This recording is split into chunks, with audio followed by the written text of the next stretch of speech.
और इसके साथ ही वो जो बड़ी खबर जिसका इंतजार हम सभी लोग कर रहे हैं कि इस बैठक में आखिर कौन से विशेष मसौदे पर मुहर लगी, वो साफ हो सकती है अब से थोड़ी देर के अंदर। ये जिस पर अब कैबिनेट की मुहर लगी है इस मीटिंग के अंदर, ये कैबिनेट की बैठक जिसके बारे में अभी तक कोई कुछ बताने के लिए तैयार नहीं था कि इसका एजेंडा क्या है, किन खास विषयों पर आज चर्चा होनी थी। लेकिन आज सुबह प्रधानमंत्री ने जब ये कहा कि ये ऐतिहासिक निर्णयों वाला छोटा लेकिन बड़ा महत्वपूर्ण सत्र होगा। संसद परिसर से इस वक्त की सबसे बड़ी खबर, यानी 5 दिनों का जो स्पेशल सेशन है उसमें जो लिस्टेड बिल है उसके अलावा भी कुछ महत्वपूर्ण बिल लाए जा सकते हैं। मैं सीधे यतेंद्र से इस वक्त समझूंगी कि कौन कौन से ऐसे बिल हैं जिसको लेकर इंटरनल मीटिंग चल रही है इस वक्त। देखिए, शाम को 6:30 बजे कैबिनेट की मीटिंग होगी। उससे पहले ही प्रधानमंत्री मोदी और गृह मंत्री अमित शाह से सरकार के वरिष्ठ मंत्री मिले, यानी कि मंत्रणा लगातार चल रही है। ईपीएस के पेंशन धारकों के लिए पेंशन बढ़ोतरी को लेकर मोदी सरकार की तरफ से लेटेस्ट अपडेट आ रही कि मोदी सरकार ने आपकी पेंशन को लेकर एक लाइव आकर के बहुत बड़ा फैसला सुनाया, जो कि सभी ईपीएस के पेंशन धारक उनके हक में है। तो मोदी सरकार ने लाइव आकर के क्या आज घोषणा की है, और साथ में वित्त मंत्रालय के द्वारा संसद की तरफ से और कैबिनेट की तरफ से आपकी पेंशन को लेकर जो छोटी बड़ी खबरें आ रही है उन सभी को जानने वाले इसी वीडियो के अंदर। तो आपसे रिक्वेस्ट है कि वीडियो अंत तक पूरा ध्यान से देखिएगा।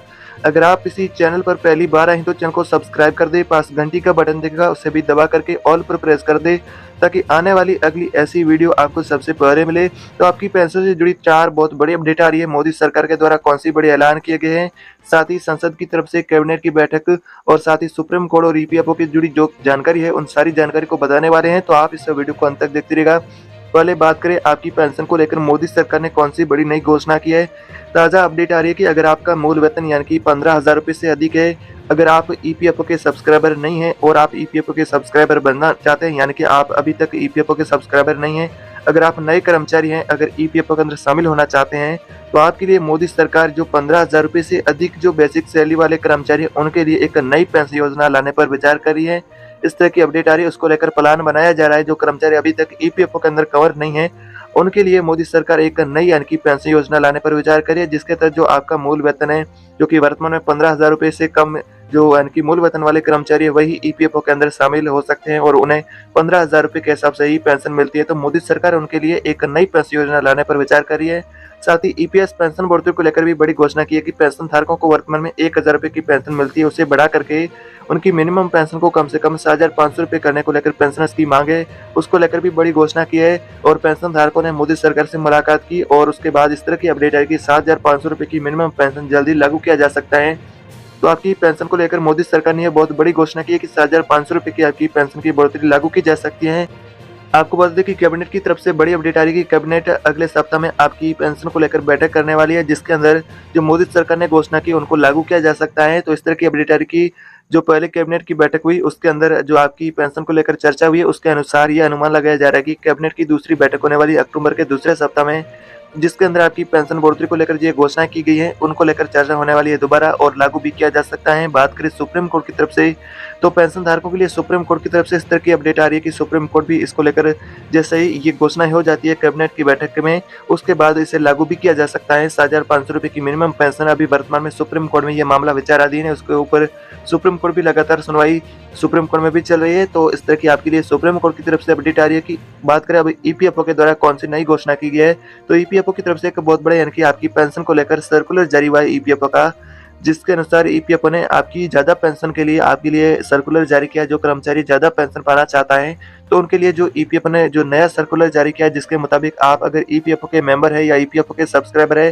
तो आप ज्यादा पेंशन पा सकते हैं। उसके लिए आपकी जो एज है वो 58 साल कंप्लीट होनी चाहिए और आपका जो कि यानी कि कंट्रीब्यूशन है 10 साल वो भी कंप्लीट होना चाहिए। आपने रेगुलरली 10 साल तक कंट्रीब्यूशन किया है तो आप ज़्यादा पेंशन पा सकते हैं।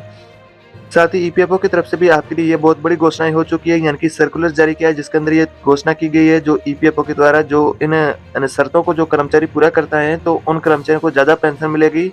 तो आपकी अन्य जो सुविधाएं जैसे कि फ्री मेडिकल सुविधा हायर पेंशन को लेकर उसको लेकर भी बड़ी घोषणा की हुई है कि ईपीएफओ इस तरह की घोषणा दे रहा है आप सभी के लिए, यानी कि ताज़ा अपडेट आ रही है सोशल मीडिया के अनुसार जो आपको बता देगी।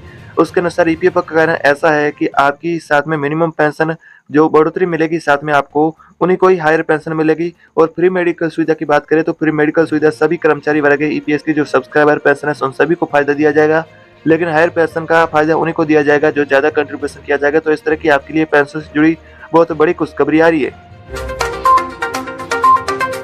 केंद्रीय कर्मचारियों की हुई बल्ले बल्ले। केंद्र सरकार का डीए को लेकर बड़ा ऐलान। केंद्र सरकार और केंद्रीय स्वायत्त निकायों के कर्मचारी जो कि 5वें वेतन आयोग के अनुसार अपना वेतन प्राप्त कर रहे हैं, ऐसे कर्मचारियों के लिए महंगाई भत्ते में 16% की बम्पर बढ़ोतरी की गई है। इस तरह की बड़ी अपडेट आ रही है। ऐसे कर्मचारियों की डीए की दर में अभी मूल वेतन का 396% थी, जिसे बदलाव के बाद अब महंगाई भत्ता यानी कि मूल महंगाई भत्ता आपका बढ़ा करके 412% हो गया है। यानी कि जो केंद्रीय कर्मचारी है 5वें वेतन आयोग के, उनके लिए बड़ी खुशखबरी है।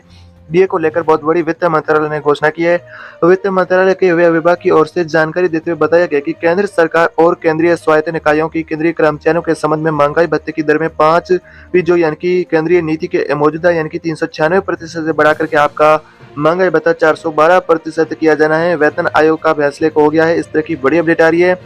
इससे पहले अप्रैल 2023 में छठे वेतन आयोग के तहत केंद्रीय और केंद्रीय स्वायत्त निकायों के कर्मचारियों के लिए महंगाई भत्ता बढ़ोतरी दर यानी कि 212% से बढ़ा करके 221% कर दी गई थी। हाल ही में 42% की दर से आपको दिया जा रहा है महंगाई भत्ता। बता दें कि फिलहाल 7वें वेतन के आयोग के तहत जो कर्मचारी है पेंशन पाने वाले हैं, जो डीए को लेकर इंतजार करे, उनके लिए वर्तमान में उन्हें यानी कि 42% महंगाई भत्ता दिया जा रहा है। इसमें पहले 7वें वेतन आयोग के तहत 4% की बढ़ोतरी की गई थी, जो कि 42% हुई थी, जिससे पहले 38% थी, जिसे बढ़ा करके 1 जनवरी 2023 से लागू की गई थी। अब आपकी जो महंगाई भत्ते को लेकर नई अपडेट आ रही है कि अब केंद्र सरकार की ओर से अगले महंगाई भत्ते में की घोषणा है, जो कि अक्टूबर के यानी कि दूसरे सप्ताह तक घोषणा की जा सकती है। सैलरी में भी आपकी भारी बढ़ोतरी होने वाली है। डीए का यानी कि ऐलान को लेकर बड़ी अपडेट आ रही है। आपकी सैलरी में होगी आपकी भारी बढ़ोतरी यानी कि आपकी पेंशन बढ़ोतरी को लेकर जो बड़ी अपडेट आ रही है। साथ ही केंद्रीय कर्मचारी और पेंशनधारक है उनकी सैलरी लिमिट में बढ़ोतरी को लेकर अपडेट आ रही है। डीए का ऐलान सुनकर कर्मचारी हल्ला बोल गए। इस तरह की अपडेट आ रही है कि मोदी सरकार के ताजा फैसले के मुताबिक दिवाली से ठीक पहले ही केंद्रीय कर्मचारी को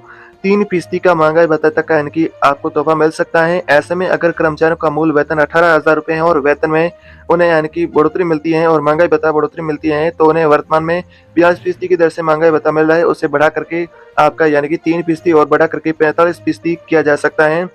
आपको बता दें कि इस आधार पर यानी कि 7,560 रुपए अलग से आपको बनते हैं। अगर महंगाई भत्ते में 45% तक बढ़ोतरी की जाती है तो ये राशि बढ़कर के 8,100 रुपए हो जाएगी। यानी कि केंद्रीय कर्मचारी है उनके वेतन में सीधे ही 540 रुपए की बढ़ोतरी होगी।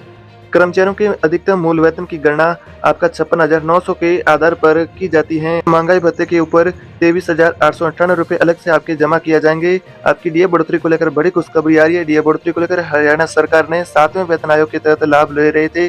देश के सरकारी कर्मचारी उनके महंगाई भत्ते में 4% की बढ़ोतरी की घोषणा की है। इस संबंध में हरियाणा सरकार के वित्त विभाग से आदेश भी जारी कर दिया है। विभाग की ओर से जारी आदेश के मुताबिक प्राथमिक वेतन पर महंगाई भत्ता जो आपकी बढ़ोतरी मौजूदा 38% थी, जिससे कि बढ़ा करके 42% किया गया था।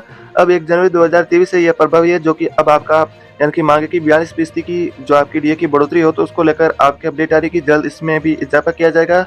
18 महीने के डीए हाइक का बकाया पर भी बड़ा अपडेट आ रहा है। मोदी सरकार के माध्यम से महत्वपूर्ण कर्मियों और पेंशनभोगियों को डीए का बकाया पैसा जल्दी मिल सकता है।